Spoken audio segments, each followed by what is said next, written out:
Bienvenue dans PIB, le podcast immobilier belge animé par moi-même, Florent Collin, le cofondateur du club. Aujourd'hui, on va parler d'une thématique au laser, que ce soit sur l'immobilier ou sur l'état d'esprit pour réussir dans l'immobilier. Très rapidement, je fais ce podcast vraiment pour le plaisir et pour te motiver à investir dans l'immobilier. Je n'y gagne vraiment rien, je ne fais pas de publicité. Donc si tu veux me soutenir, laisse-moi un 5 étoiles sur la plateforme de podcast sur laquelle tu m'écoutes. Ça m'aide vraiment beaucoup. Maintenant, on est parti dans l'épisode. Let's go!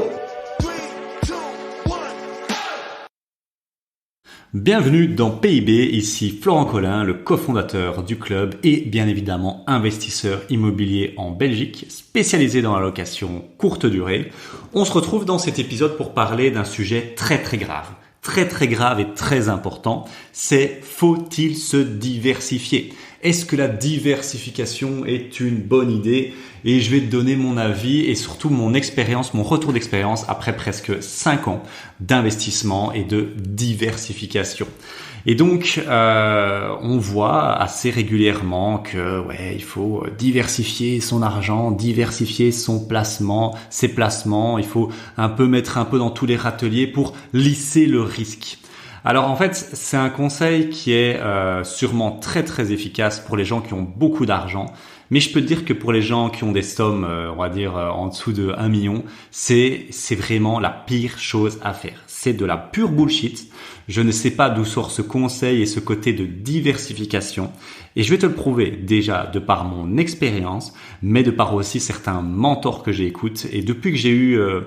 j'ai écouté un podcast d'un de mes mentors, une personne que je trouve ultra inspirante, que je suis tous les jours, comme toi t'écoutes mon podcast peut-être, moi j'écoute son podcast à lui et je te dirai c'est qui. Et depuis que il a fait un épisode là-dessus sur la diversification et je me suis dit waouh, mais il a trop raison. Et ce que j'aimais beaucoup, c'est qu'il allait à contre-courant de tout le monde. Tout le monde, je sais pas pourquoi, te dit qu'il faut diversifier ton argent. Mais en fait, ça tient pas debout, ce conseil-là ne tient pas debout quand tu as des sommes en dessous de 1 million.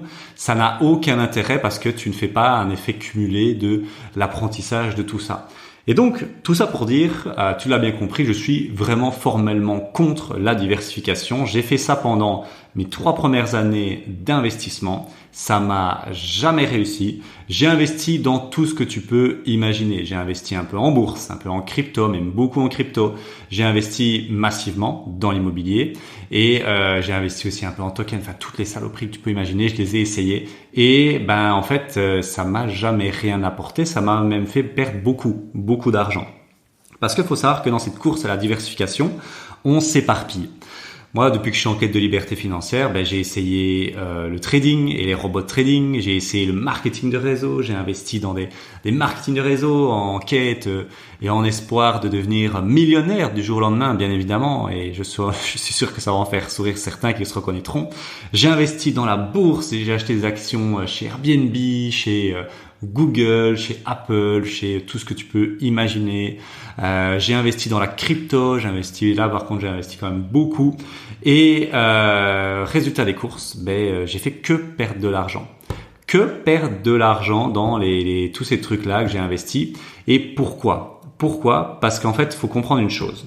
Et ça, c'est une vérité. Et j'en suis assez convaincu.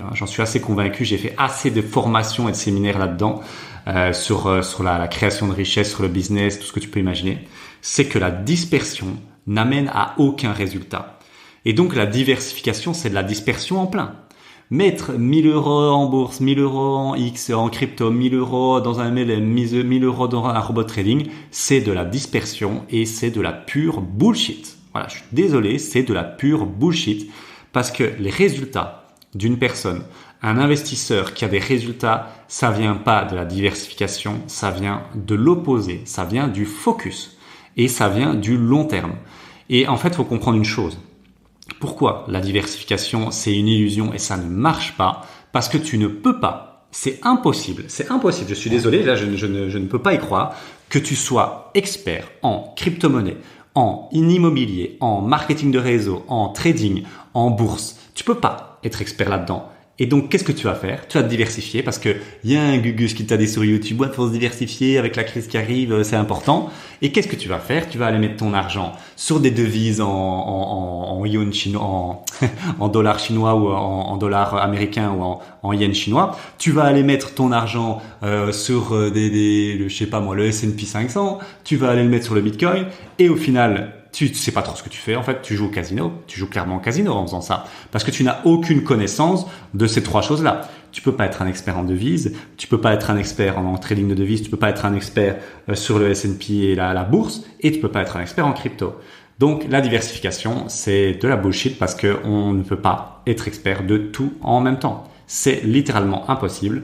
Et ce qui crée de la richesse, ce n'est pas la diversification, mais c'est justement l'effet cumulé de toujours investir et toujours devenir un expert dans un domaine en particulier. Alors moi, j'ai choisi l'immobilier parce que, pour être assez honnête, l'immobilier pour moi c'est ce qui est de plus stable, c'est ce qui est de plus prédictible et c'est ce qui est de plus sécuritaire que tout le reste. J'ai fait beaucoup de la crypto. Je crois que j'ai investi sur les 5 dernières années plus de 30 000, ouais, je dois avoir mis 30 000 ou 20 à 30 000 euros en crypto.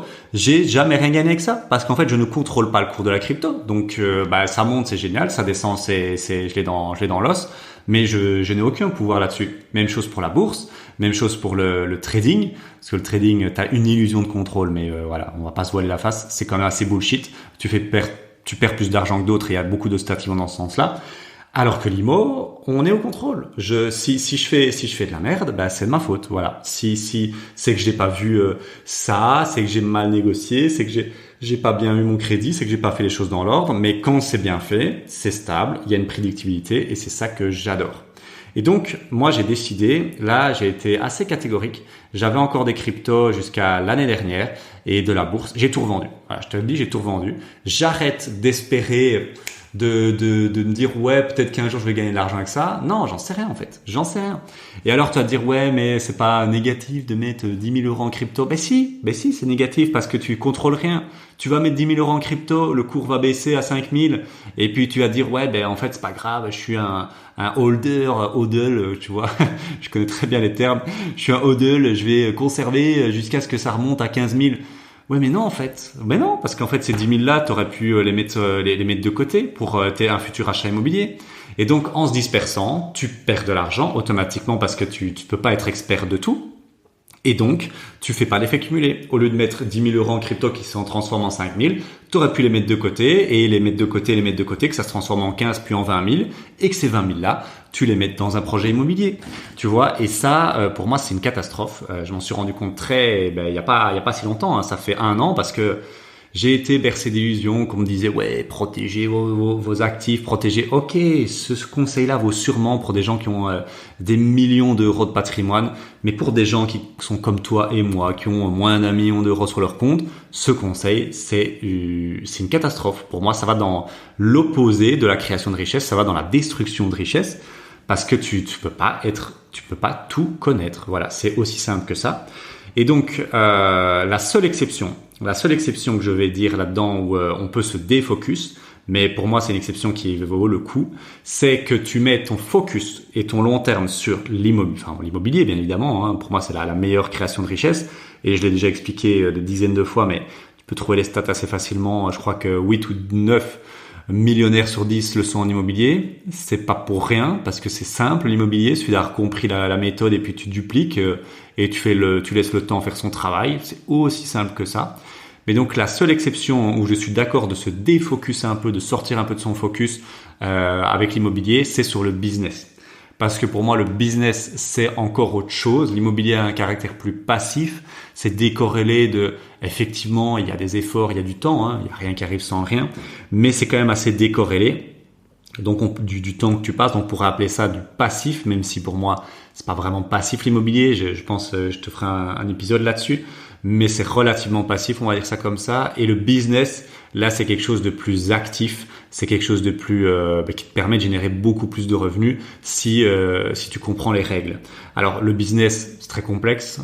Moi j'adore l'immobilier, mais ça reste relativement simple. Quand tu as compris la formule, Il suffit de la dupliquer ad vitam aeternam. Le business, c'est beaucoup plus complexe, mais c'est ça qui est plus excitant. C'est pour ça que c'est mon truc préféré du monde. Je te l'ai déjà dit de toute façon, c'est le business. Là ici, c'est le club, mais je pourrais faire un autre business et j'en ai déjà d'autres en tête.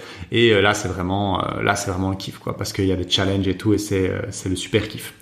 Et je terminerai cet épisode-là avec, je te dis, j'ai écouté un podcast de mon mentor qui s'appelle Alex Hormozi. Si tu ne connais pas, c'est the GOAT of business aux US. Il est super doué. Il a un fonds d'invest, il a revendu des sociétés, il achète des sociétés, il les fait croître. Et donc lui, il est vraiment axé business et un peu investissement et gestion financière. Et il avait fait un épisode super intéressant sur la diversification justement et les conseils des milliardaires. Et ça m'a retourné le cerveau et c'est c'est grâce à ça vraiment que j'ai tout cut. J'ai vendu toutes mes actions. J'en avais pas beaucoup, Je te dis, j'avais pas un portefeuille de 200 000, Ici, on était sur entre 10 à 25 000, donc c'est pas non plus énorme. Mais en crypto, en actions, j'ai tout revendu. Quand j'ai écouté ça, je me suis dit, je m'enlève un poids de me dire, ouais, j'espère que ça va remonter, j'espère que ça va pas trop descendre, si ça descend, c'est la merde. Non, mais là, c'est bon, je me suis enlevé ce poids-là et maintenant, tous mes revenus que je génère vont sur un compte épargne pour investir dans l'IMO et dès que j'ai assez, bam, j'investis.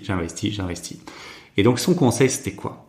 C'est qu'en fait, Alex Hormozi, il a la chance de pouvoir rencontrer régulièrement des milliardaires, pas des millionnaires ni des multimillionnaires, des milliardaires. Et il expliquait dans son podcast que les milliardaires, c'est très simple comment ils sont devenus milliardaires. Ils investissent dans ce qu'ils connaissent et rien d'autre. Voilà, c'est aussi simple que ça. Ça peut paraître simple, mais oui, ça l'est. Ils investissent dans ce qu'ils connaissent. Les milliardaires, ils investissent dans ce qu'ils connaissent et rien d'autre. Fuck la diversification, c'est le credo des milliardaires. C'est pour ceux qui n'y connaissent rien. La phrase fait mal, mais moi, quand je l'ai entendue, je me suis pris une gifle dans la face.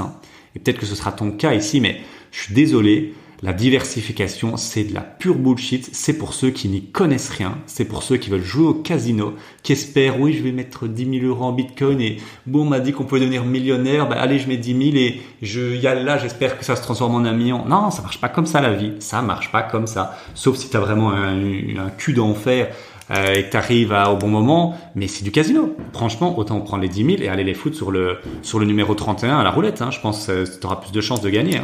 Et donc, fuck la diversification, ce qu'il disait, c'est pas lui qui le disait, c'est les milliardaires qui l'a pu rencontrer. Et en fait, cette phrase-là, elle m'a marqué.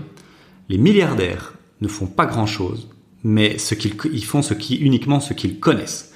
Et ils investissent massivement dans ce qu'ils savent faire et rien d'autre. Je vais répéter parce que cette phrase-là, moi, elle m'avait choqué. Je l'avais écoutée 2 fois. Les milliardaires ne font pas grand-chose, mais ils font ce qu'ils connaissent. Ils investissent massivement dans ce qu'ils savent faire et rien d'autre. Et il a raison. Moi, je suis des milliardaires, Grant Cardone, il fait que de l'IMO. Il défonce tout. Il pense pareil. Diversification, c'est pure bullshit. IMO. Manny Khoshbin, un mec assez balèze qui fait de l'immobilier commercial, qui a un garage de bagnole, ça a tombé par terre. Même chose. Il fait que de l'IMO.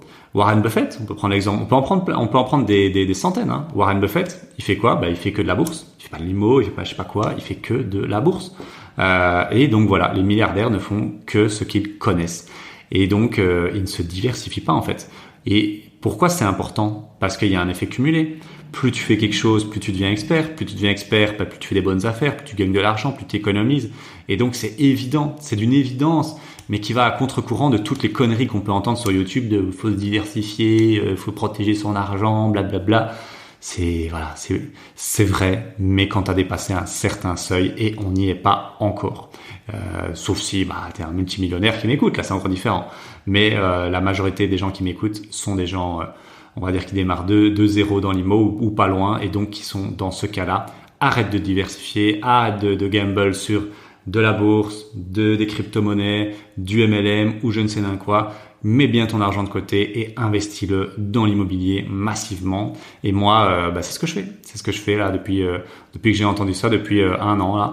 J'ai tout cut et tout mon argent est mis de côté et c'est pour faire de l'IMO. Point barre. Et je suis pas prêt de m'arrêter là-dedans. Et donc voilà. Je terminerai avec ça, mais c'est une dinguerie parce que cette sagesse-là, on la connaît depuis la nuit des temps. Il y a, je crois que c'est Lao Tzu, mais à confirmer, hein, j'ai pas été voir sur un ancien sage chinois qui disait: l'homme qui chasse plusieurs lièvres en même temps, qui chasse 2 lièvres en même temps, n'en attrape aucun. Bien évidemment, parce que quand on chasse plusieurs objectifs en même temps, plusieurs vecteurs d'investissement en même temps, ben on a rien en fait. On se retrouve avec rien. Donc, utilise cette sagesse chinoise millénaire, chasse un seul lièvre, s'il te plaît, de préférence l'immobilier, parce qu'au moins tu es au contrôle. Ta réussite, elle dépend d'une seule personne, c'est de toi, de personne d'autre. Hein. C'est pas la banque qui va dicter ta réussite, c'est pas l'entrepreneur en travaux, c'est pas les locataires. Non, c'est toi qui va être le garant de ta réussite. Alors que dans la crypto, le trading, toutes ces babioles là, c'est pas le cas. Hein. C'est pas toi qui décides si le cours du Bitcoin va monter ou descendre. Non, désolé, c'est des baleines et je suis désolé de te dire, mais le cours est bien manipulé par ces baleines là.